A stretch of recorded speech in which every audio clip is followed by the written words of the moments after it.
autour des quartiers qui ont été lotis depuis 1978, depuis 2006, en tout cas aujourd'hui qui manquent de voirie. Donc nous voulons mettre focus avec le budget de 2024 à mettre l'accent véritablement sur la voirie. Je pense qu'Inch'Allah, avec des partenaires, avec les recettes que nous possédons, nous allons y arriver. Mais également, il y a d'autres défis quand même qui sont là, comme l'éducation. Aujourd'hui, Sédhiou, c'est une très grande commune. Récemment, quand on était en débat d'orientation budgétaire, il a été révélé que quand même il y a des pléthores que nous notons dans les classes.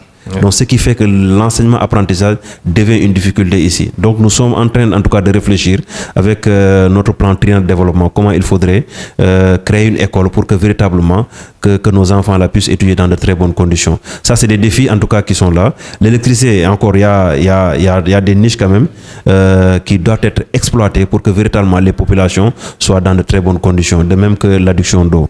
Donc il y a pas mal au niveau de la santé, le besoin il est là encore pour la création d'un dispensaire. Je pense qu'en tout cas c'est inscrit également dans notre plan triennal de développement entre Mourikoun, entre Sandassou, Montarouz, qui est l'implantation d'un dispensaire pour que véritablement les populations soient plus proches, n'est-ce pas, des structures sanitaires. Inch'Allah. Vous allez vers 1 milliard de budget annuel. Quelles sont les acrobaties, l'assiette financière sur laquelle vous vous êtes appuyé pour pouvoir élargir ce budget-là? En tout cas, les débats ont montré et les études ont montré qu'effectivement, on a des niches qui ne sont pas exploitées. Alors nous avons, en tout cas depuis 3 semaines, on a des équipes qui sont sur le terrain au niveau de la gare routière, au niveau du marché, pour apporter des corrections. Je pense que ce qui nous a motivé, en tout cas, de mettre notre budget, de porter notre budget à 1 milliard. Il y a des niches, beaucoup de niches quand même qui ne sont pas exploitées. Du point de vue patrimoine bâti, patrimoine non bâti. En tout cas, il y a beaucoup de niches quand même qui ne sont pas exploitées. Mais déjà, il y a une mission depuis 2 semaines qui est sur le terrain, qui est en train de recenser, d'apporter des corrections pour que véritablement que ces niches-là soient recouvrées à bon escient, pour que la commune puisse tirer profit. Avez-vous des moyens d'y arriver? Il n'y a pas de moyens, mais quand même, il y a cette volonté. Il y a cette volonté, en tout cas, de nos travailleurs, et cette volonté également des conseillers municipaux qui sont engagés, en tout cas, à accompagner le bureau municipal, à accompagner les techniciens de la mairie, pour que véritablement que nous puissions arriver, en tout cas, à atteindre ces objectifs par rapport aux recettes, quand même, en évasion. Accepter le choix porté sur Amadou Ba? Oui, je pense que j'allais confirmer effectivement ce choix porté sur lui. Amadou Ba, je vois en lui un homme discret, un homme travailleur.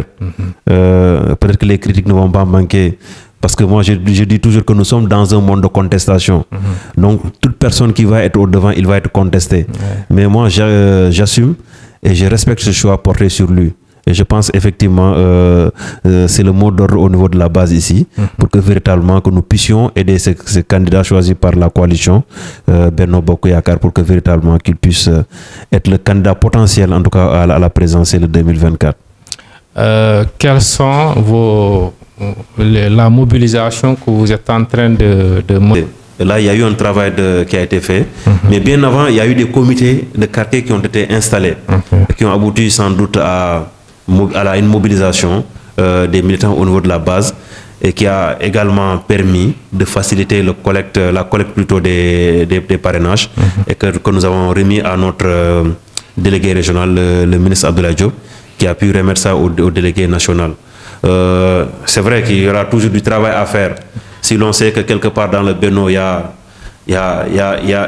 comment s'appelle, ce leadership quand même qui s'impose, tout le monde est leader, et que véritablement ça pose un problème. Je pense qu'ensemble, les gens vont y arriver. Je pense qu'il y a des débats en tout cas qui sont en train d'être menés, pour que véritablement que les gens puissent liguer leurs forces, pour que véritablement notre candidat puisse passer à la présidentielle de 2024. Est-ce qu'il a des chances de passer? Je dirais oui. Je dirais oui, si, en fait, avec des conditions. Lesquelles conditions qui ont été précitées tout à l'heure? C'est qu'en fait, les gens doivent pouvoir accepter d'être ensemble pour s'aimer l'unité, pour que le candidat là puisse passer. C'est la seule condition que je vois par rapport en tout cas à son élection en 2024. J'ai remarqué à Sédhiou une percée de la jeune génération de politiciens. Vous en faites partie, Ansoumana Sané également. Mamadou Kouyaté, on peut l'inscrire dans ce registre-là. Entre autres, même Fossar Sané, qui est notre aîné, on peut l'inscrire dans le cadre des jeunes. Par rapport à ce que nous avons connu. Je pense qu'il y a une mentalité qui a été lessivée. Parce que qui connaît Sédhiou avant, on dirait on disait que la politique, c'est pour les adultes. Et que quand tu veux abréger ta vie étant jeune, il faut embrasser le champ politique. Je pense que cette mentalité aujourd'hui est lessivée.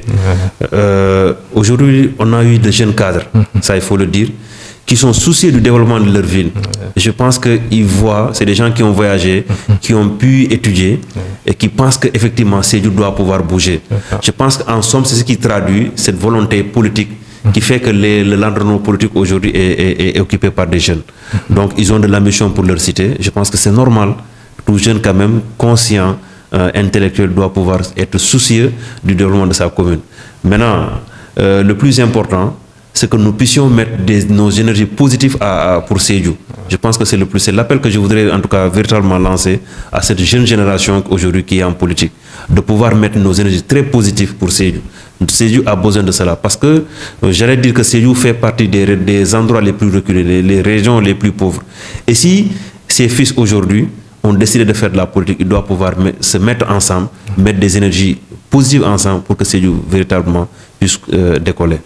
Est-ce que cela veut dire qu'il n'y avait pas d'énergie positive entre vous? Non, non, ça a toujours existé. Mais je juste veux lancer un appel en tout cas à cette génération. Parce que, vous le savez, hein, nos adultes, c'était la guéguerre entre eux. Et pour moi, cela ne doit pas exister, en tout cas au niveau de cette jeunesse-là. Cette jeunesse doit être soudée. C'est parce que je pense que cette jeunesse-là a compris, cette jeunesse est consciente pour son développement. Donc pour le développement de Sédhiou, je pense que il est important quand même, comme je l'ai dit, de mettre les énergies positives ensemble pour que Sédhiou puisse véritablement être au Conseil des Nations.